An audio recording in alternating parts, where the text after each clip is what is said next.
sign na loyal sa'yo ang partner mo kahit na LDR kayo. Number 1, consistent ang communication. Lahat naman tayo ay may ginagawa. Pero ang taong seryoso sa'yo, gagawa at gagawa yan ng paraan para makapag-communicate sa'yo.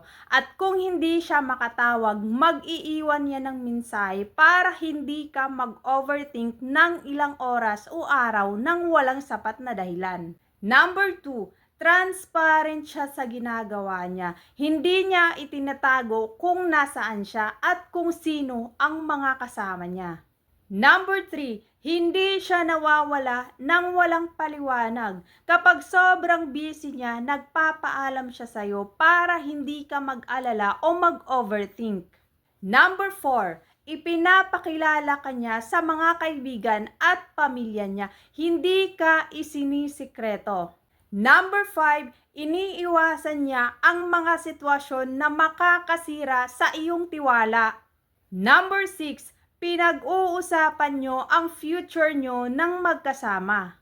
Number 7, pareho ang salita at gawa niya. Hindi puro pangako, may action talaga. At ang taong totoong loyal, hindi mo kailangang bantayan dahil makikita mo yan sa pagiging consistency, honesty at respeto niya kahit na LDR kayo.